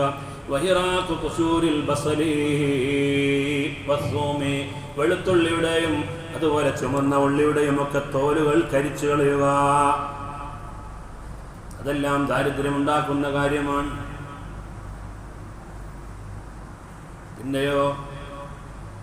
പിന്നെയും മഹാന്മാർ പറയുന്നു, ഇസ്റാഉൽ ഖുറൂജ് മിനൽ മസ്ജിദി ബഅദ സ്വലാത്തിൽ ഫജ്ർ, സൂര്യൻ സുബഹി നിസ്കരിച്ചതിന് ശേഷം എത്രയും പെട്ടെന്ന് പള്ളിയിൽ പോവുക. സുബഹി നിസ്കരിച്ചിട്ട് കുറച്ചേരം അവിടെ ഇരിക്കണം, പെട്ടെന്നങ്ങ് പോകരുത്. പോകുന്നതെടുക്കാം, ടൗണിൽ പോയിട്ട് വർത്തമാനം പറഞ്ഞിരിക്കാൻ ദാരിദ്ര്യമുണ്ടാക്കുന്ന കാര്യമാണ്. അങ്ങാടിയിൽ നിന്ന് വരുമ്പോൾ വളരെ താമസിച്ചു വരിക. ആവശ്യങ്ങൾ നിർവഹിച്ചു കഴിഞ്ഞു, പിന്നെയും പറയുന്നേ, എത്ര പറഞ്ഞാലും തീരൂല. ഞാൻ പൊതുവെ സംസാരം എനിക്ക് തീരെ ഇഷ്ടമല്ലാത്ത ഒരാളാണ്. ആൾക്കാരെ ഞാൻ ഫേസ് ചെയ്യാൻ തന്നെ പലപ്പോഴും ഞാൻ മടിക്കലാണ്. എന്താ വെറുതെ ഇങ്ങനെ വർത്താനം പറഞ്ഞിരിക്കല്ലേ, എന്തിന്? ആ സമയത്ത് പോയി കിതാബ് നോക്കിക്കൂടെ, ഖുർആൻ ഓതിക്കൂടെ? അപ്പോൾ ഇവിടെ തന്നെ ജമാഅത്തിന് വന്ന ആളുകളോട് ഞാൻ സംസാരിച്ചത് വളരെ കുറവായിരിക്കും. കൊല്ലം കുറേ ആയിട്ടുണ്ടാവും. അങ്ങനെ ആകണമെന്ന അഭിപ്രായം എനിക്കില്ല. അത് വേറെ കാര്യം. ഞാനൊരു പള്ളിയിൽ 10 കൊല്ലം ജോലി ചെയ്താൽ ഒന്നാം സ്വപ്പ് നിൽക്കുന്ന ആൾക്കാരുടെ പേര് ഒരു സത്യത്തിൽ എനിക്കറിയില്ല. അത്രത്തോളം ഒരു മനുഷ്യനാവും വേണ്ട, അത് വേറെ കാര്യം. ഞാൻ അങ്ങനെ ആളുകളോട് പരിചയപ്പെടാൻ പോലില്ല. കാരണം ഈ പരിചയപ്പെടുമ്പോൾ വെറുതെ ഇങ്ങനെ കുറേ കുറ്റങ്ങളും പാപങ്ങളും ഇങ്ങനെ കടന്നു വരും ഇന്നത്തെ ലോകത്ത് പ്രത്യേകിച്ചും. അതുകൊണ്ട് വർത്തമാനം പറയാൻ വളരെ മടി കാണിക്കലാണ്. അപ്പോൾ ആരോട് എതിർപ്പുണ്ടായിട്ടല്ല ഞാൻ പറഞ്ഞുകൊണ്ടല്ലോ. ചിലപ്പോൾ ചില ആൾക്ക് ആ മുന്നിൽ മുണ്ടൂലാരോടും വെറുതെ എങ്ങനെ വർത്തമാനം പറയാം. ഞാനെന്തായാലും വെറുതെ ഇരിക്കലില്ല. എന്തെങ്കിലും കിതാബ് നോക്കും, അല്ലെങ്കിൽ പുതിയ കോഴ്സുകൾ പഠിക്കും. ഉറങ്ങിയ സമയങ്ങളില്ല. പഠിക്കുന്നതിൻ്റെ ഇടയിൽ ഉറങ്ങിപ്പോവാണെങ്കിൽ ഉറങ്ങാനല്ലാതെ ഉറങ്ങാനായിട്ടൊരു കിടത്താൻ നമ്മൾ കിടക്കലില്ല. ഉറങ്ങിയിട്ട് ചിലപ്പോൾ പകൽ, അത് ചിലപ്പോൾ അസറിന് വെച്ച് ഉറങ്ങിപ്പോകും. അത് വേറെ കാര്യം. അതിന് ഒന്നും ഉറങ്ങിയിട്ടുണ്ടാവില്ല. കിതാബൊക്കെ ഇരിക്കുമ്പോൾ പിന്നെ ചിലപ്പോൾ അസറിന് ഉറക്കം വരും. അത് വേറെ. അപ്പോൾ സംസാരം ആവശ്യമില്ലാതെ വെറുതെ നമ്മൾ സംസാരിക്കരുത്. അത് കൂടുതൽ കൂടുതൽ തെറ്റുകൾ ഉണ്ടാക്കിയിട്ടുണ്ട്. ടൗണിലൊക്കെ ആകുമ്പോൾ പിന്നെ പറയണ്ടല്ലോ. ഇബ്ലീസ് അള്ളാഹുവിനോട് ചോദിച്ചു, നിസ്കരിക്കാൻ വേണ്ടി നീ പള്ളി മനുഷ്യന്മാർക്ക് സംവിധാനിച്ചു കൊടുത്തില്ലേ? അതുപോലെ എനിക്ക് ആരാധനയ്ക്ക് എന്താ ഒരു സ്ഥലം തരാത്തത്? അപ്പോൾ അള്ളാഹു തആല പറഞ്ഞു, എൻ്റെ പള്ളിയാണ് അങ്ങാടി, ടൗൺ, കമ്പോളം. കാരണം അവൻ ഫിത്നയും ബസാറും ഉണ്ടാക്കലാണല്ലോ വല്ല ആരാധന. അപ്പോൾ അള്ളാഹു തആല അവന് നിശ്ചയിച്ചു കൊടുത്ത സ്ഥലമാണ്. അവിടെ കൂടുതൽ നമ്മൾ ഇരിക്കാൻ പാടില്ല, പെട്ടെന്ന് പോരാൻ. പിന്നെന്താ പറയണത്? വിളക്ക് കിടത്തരുത്, വിളക്ക് ഊതി കിടത്തരുത്. പഴയ കാലത്തൊക്കെ വിളക്കുണ്ടായിരുന്നു. ഇപ്പോൾ ഇവിടെ വിളക്ക്, ഇപ്പോൾ സ്വിച്ച് ഇടലല്ലേ. വൽ കിതാബത്ത് ബിഖലമിൻ മഅഖൂദിൻ, പൊട്ടിയ പേന കൊണ്ട് എഴുതരുത്. വൽ ഇംതിശാദു ബിമുസ്തിൻ മുൻകസിൻ, പൊട്ടിയതായ ചീപ്പ് കൊണ്ട് വാരരുത്. വത്തഅമ്മുമു ഖായിദാ, ഇരുന്ന് തലപ്പാവ് ധരിക്കരുത്. ഇരുന്ന് തലപ്പാവ് ധരിക്കാൻ പാടില്ല, നിന്ന് തലപ്പാവ് ധരിക്കണം. നിന്ന് പാൻറ് ധരിക്കാൻ പാടില്ല, ഇരുന്ന് പാൻറ് ധരിക്കണം. അതെങ്ങനെ ഇരുന്ന് പാൻറ് ധരിക്കാം? കസാരകളുടെ ഇരിക്കുക, എന്നിട്ട് ഈ കാല് കെട്ടിടുക, വലത്തെ കാല്, നല്ല സുന്നത്ത്. എന്നിട്ട് പിന്നെ ഇടത്തെ കാല് കെട്ടിടുക, ഇവിടെ എത്തുമ്പോൾ മെല്ലെ അങ്ങോട്ട് എണീക്കുക. ആ റെഡിയായി. അങ്ങനെ വേണ്ടത്.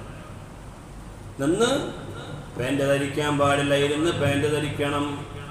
തലപ്പാവ് ധരിക്കുമ്പോൾ നിന്നാവുകയും വേണം. മഹാന്മാരായ ഫുഖഹാ പറയുകയാണ്. ഒരുപാട് കാര്യമുണ്ട്, സമയമായോ? വൽബുഖുലു, ദാരിദ്ര്യം കാണിക്കുക.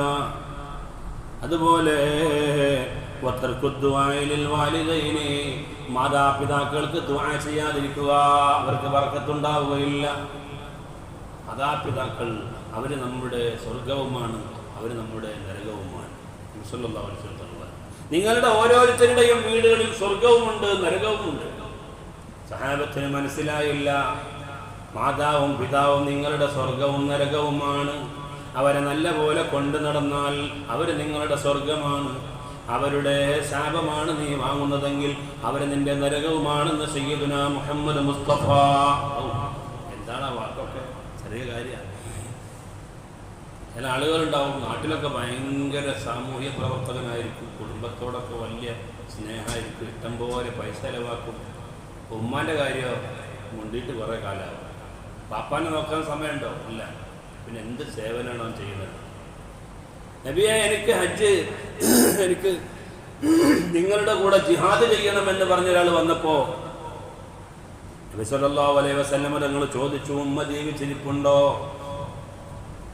അപ്പോൾ പറഞ്ഞുകൊണ്ട്, എന്നാൽ അവരെ ശുശ്രൂഷിക്കലാണ് ജിഹാദിനേക്കാൾ നിനക്ക് ഏറ്റവും കൂലിയുള്ള കാര്യമെന്ന് നബി സല്ലല്ലാഹു അലൈഹി വസല്ലം തങ്ങൾ പറയുകയാണ്.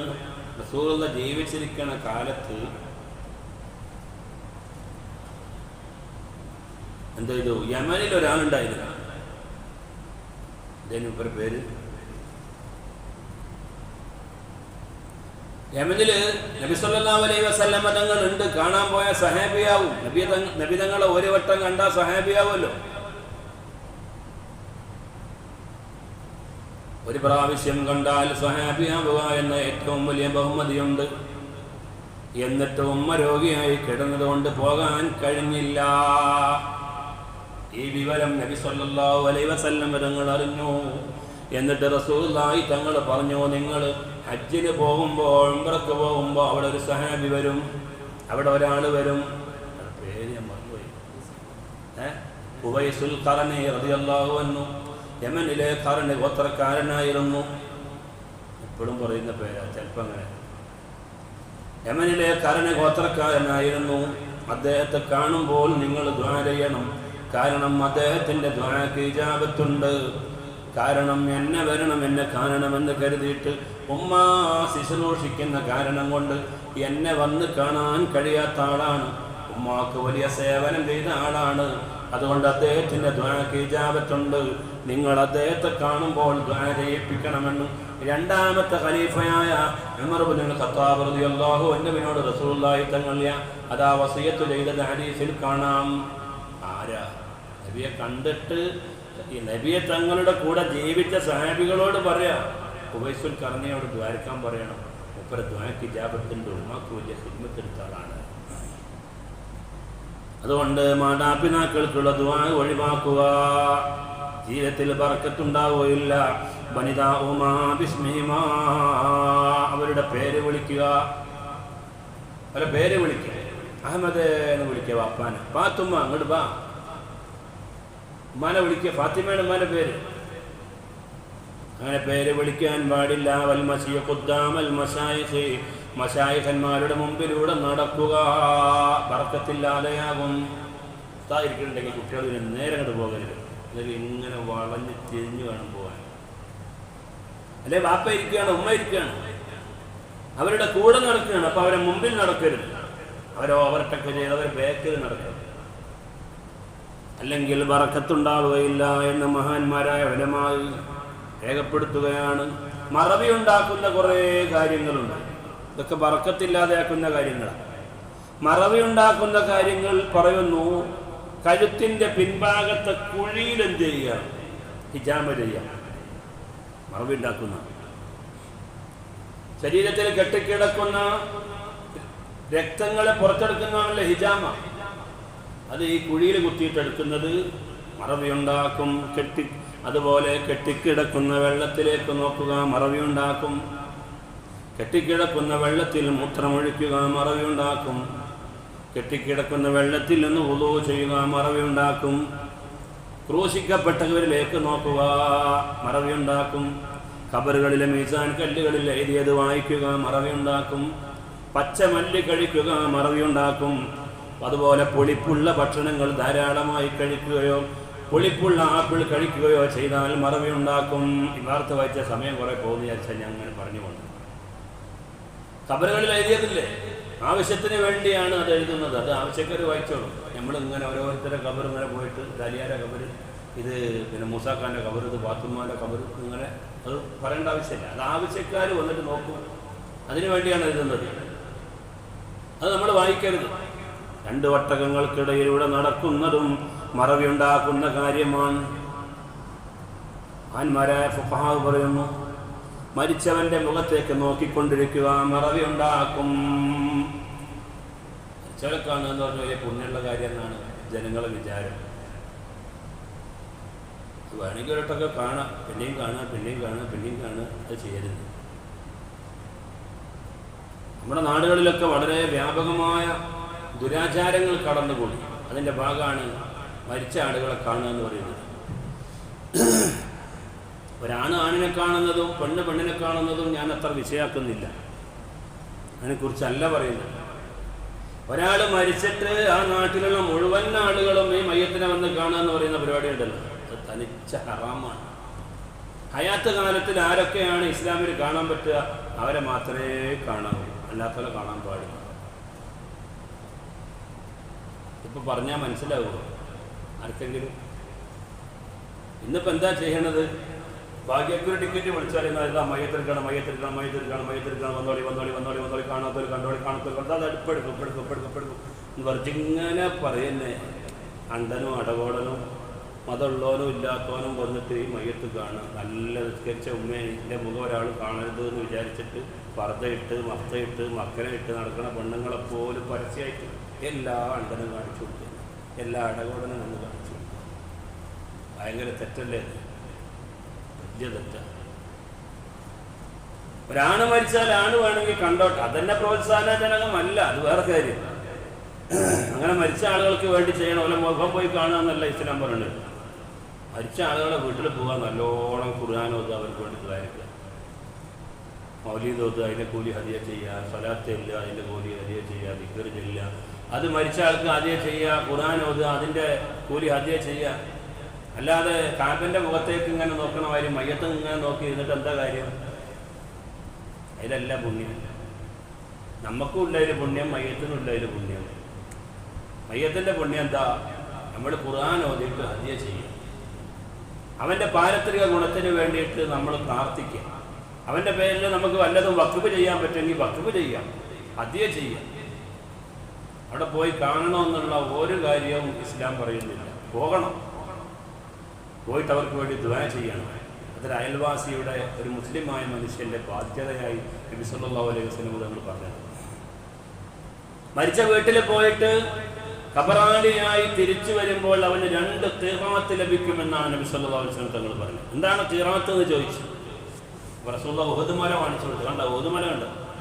അതുപോലത്തെ പ്രതിഫലത്തിന് 2 കൂമ്പാരങ്ങൾ അവന് കൊടുക്കുമെന്ന് മുഹമ്മദ് മുസ്തഫ സല്ലല്ലാഹു അലൈഹി വസല്ലം. അതാണ് ചെയ്യേണ്ടത്.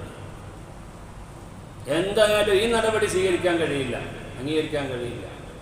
ഒരാൾ മരിച്ചിട്ട് എല്ലാ ആളുകളും, ചിലപ്പോഴൊക്കെ നമ്മൾ ലജ്ജ തോന്നും. ഏതെങ്കിലും മയ്യത്തിന് വേണ്ടി വീട്ടിൽ ഖുർആൻ ഓതാൻ പോയാൽ തട്ടം പോലും ഇടാത്ത പെണ്ണുങ്ങൾ, ഇതിലെല്ലാ വിഭാഗമുണ്ട്, നമ്മൾ ആരെയും കുറ്റപ്പെടുത്തില്ല. അങ്ങനെ അങ്ങോട്ടും ഇങ്ങോട്ടും അങ്ങോട്ടും ഇങ്ങോട്ടും. അതൊക്കെ ഈ നാട്ടിലെ സംസ്കാരം കേട്ടോ, നമ്മുടെ നാട്ടിൽ അങ്ങനെയൊന്നുമില്ല. അത് വേറെ കാര്യം. ഒക്കെ നമ്മൾ മാറ്റണം. ദീനുള്ള ആളുകൾ അവരുടെ വീടുകളിലെങ്കിലും അത് ഇംപ്ലിമെൻ്റ് ചെയ്യുക, അപ്പോൾ ശരിയാവും. അന്യപുരുഷന്മാർ കാണാൻ പാടില്ല. ഒരു ബോർഡം എഴുതി വെച്ചാൽ എന്താ പ്രശ്നം? ഒന്നും വരാല്ല, അവിടെ വരുന്നൊക്കെ വരട്ടെ. പെണ്ണ് മരിച്ചാൽ അന്യപുരുഷന്മാർ കാണാൻ പാടില്ല, ആണ് മരിച്ചാൽ അന്യ സ്ത്രീകൾ കാണാൻ പാടില്ല. ഒരു ബോർഡ് അവിടെ എഴുതി വെക്കണം. ഒരു 4-5 വീട്ടിലൊക്കെ നമ്മളൊന്ന് സ്ട്രെയിൻ ചെയ്യേണ്ടി വരും, പിന്നെ റെഡിയാകും. മരിച്ച ഒരാളെ കണ്ടില്ലെങ്കിൽ അതെന്തോ ഒരു കുറ്റബോധം പോലെയാണ് ചില ആളുകൾ. അങ്ങനെയല്ല വേണ്ടത്. അവർക്ക് വേണ്ടി പരമാവധി ഖുർആൻ ഓതണം. അതാണ് ഇസ്ലാം പ്രോത്സാഹിപ്പിക്കുന്നത്. അല്ലാഹു റസൂലിനും ഇല്ലാത്ത ഒരു താല്പര്യം നമുക്കെന്തിനാണ്? അവിടെ പോയത് അല്ലാഹു റസൂൽ നിർദ്ദേശിക്കുന്നതല്ല ദീന്. നിങ്ങൾ കൂലിട്ടാൻ വേണ്ടിയല്ല ഇതൊക്കെ ചെയ്യേണ്ടത്. അവർ പറഞ്ഞതൊന്നും വേണ്ട. മരിച്ച ആളുകൾക്ക് വേണ്ടി നിങ്ങൾ ഖുർആൻ ഓതി, ദിക്ർ ചൊല്ലി, സദഖ കൊടുക്കി. അതാണ് സ്നേഹം. കാണുന്നതിൽ മയ്യത്തിനും ഗുണമില്ല, കാണുന്ന ആർക്കും ഗുണമില്ല. ഹറാമായ കാഴ്ചയാണെങ്കിൽ അത് ഒരുക്കിയ ആളുകൾക്ക് തെറ്റാണ്. മരിച്ച മയ്യത്തിനെ സംബന്ധിച്ചിടത്തോളം ആളെ തക്ലീഫ് തീർന്നുപോയി ഇല്ലേ? അയാൾക്ക് മരിക്കുന്നത് വരെയാണ് ദീനും ഇസ്ലാമും ഹറാമും അല്ലാലും. ഇനി അയാൾക്ക് നിയമബാധകമുണ്ടോ? ഇനി ജീവിച്ചിരിക്കുന്ന അവിടെ നിൽക്കുന്ന ആളില്ലേ, ഇരുകാലിയായ മനുഷ്യൻ, അയാൾക്കാണ് നിയമം. ഉമ്മ മരിച്ചിട്ട് ലോകത്തുള്ള മുഴുവൻ അന്യ ആണുങ്ങളെയും കൊണ്ടുവന്നിട്ട് ആ മുഖം കാണിക്കുന്നതിന്റെ കുറ്റാർക്കാണ്? ആ തൽക്കാമ്പുറത്തിരിക്കുന്ന മോന, അവനാ പറയേണ്ടത്, ചെയ്യാൻ പാടില്ല. വലിയ ഗൗരവമായതുകൊണ്ടാണ് ഞാൻ ഇങ്ങനെ പറയുന്നത്. നമ്മൾ ശ്രദ്ധിക്കണം. അതുപോലെ അധികമായി ഉറങ്ങിയാൽ പ്രിയപ്പെട്ടവരെ ദാരിദ്ര്യമുണ്ടാക്കും. ശൂന്യമായ നശിച്ച ഇടങ്ങളിലേക്ക് ദീർഘനേരം നോക്കിക്കൊണ്ടിരിക്കുന്നത് ദാരിദ്ര്യമുണ്ടാക്കും. ആന്മാരായ ഫുഖഹാവ് പറയുന്നു. അതുപോലെ പകുതി പുഴുങ്ങിയ മുട്ട കുടിക്കുക, ബുൾസൈ എന്ന് പറയും നമ്മൾ, ദാരിദ്ര്യം ഉണ്ടാക്കുന്നു. പച്ചമല്ലി കഴിക്കുക, എലി കുടിച്ചതിൻ്റെ ബാക്കി കഴിക്കുക, എലി കഴിച്ചതിൻ്റെ ബാക്കി കഴിക്കുക, പുളിപ്പുള്ള ആപ്പിൾ കഴിക്കുക, ഇതെല്ലാം ദാരിദ്ര്യമുണ്ടാക്കുന്നതാണ്. അങ്ങനെ ഒരുപാട് കാര്യങ്ങൾ മഹാന്മാരായ ഫുഖഹാവ് പറയുന്നു. അമിതമായ മധുരമുള്ളതും തേനും കുടിക്കുക, അമിതമായിട്ട് തേൻ കുടിക്കാം, മധുരമുള്ള മറ്റു വസ്തുക്കൾ കഴിക്കാം. സ്വാഭാവികമായിട്ട് അതിൻ്റെയൊക്കെ ലോജിക്ക് നമുക്ക് മനസ്സിലാകുന്നുണ്ട്. അധികം മധുരമുള്ള കഴിക്കുമ്പോൾ ഷുഗർ കൂടും, അപ്പോൾ സ്വാഭാവികമായിട്ടും അവൻ്റെ കിഡ്നി വീക്കാവും അല്ലേ, അങ്ങനെ രോഗം വരും. ഇതൊക്കെ തന്നെ അതിൻ്റെ ലോജിക്ക്. കൂടുതൽ പറയൊന്നും വേണ്ട. കറുത്ത ചെരുപ്പ് ധരിക്കുക, ഇതും ദാരിദ്ര്യമുണ്ടാക്കും. ഖബറിസ്ഥാനിൽ ചിരിക്കുക. ഈ ഖബറൊക്കെ കാണുമ്പം കരയല്ലേ വേണ്ടത്, എന്നിട്ട് അവിടെ പോയിട്ട് ചിരിക്കുക. ഇതിലെ വിരോധാഭാസം എന്ന് പറയാം. വലത് കൈ കൊണ്ട് ശുചീകരണം നടത്തുക. ആന്മാരായ ഫുഖഹാവ് പറയുന്നു, ഇതെല്ലാം ദാരിദ്ര്യമുണ്ടാക്കുന്ന കാര്യങ്ങളാണ്. വേറെയും ഒരുപാട് കാര്യങ്ങളുണ്ട്, എല്ലാം കൂടി പറഞ്ഞു തീർക്കാൻ നമുക്ക് സാധ്യമല്ല. വളരെ പ്രധാനപ്പെട്ട ചില കാര്യങ്ങളൊക്കെ നമ്മളിന്ന് പറഞ്ഞു പോയി. ഇൻഷാ അല്ലാഹ് ബാക്കിയുള്ളത് അടുത്ത കൊല്ലം നമുക്ക് വിശദീകരിക്കാം.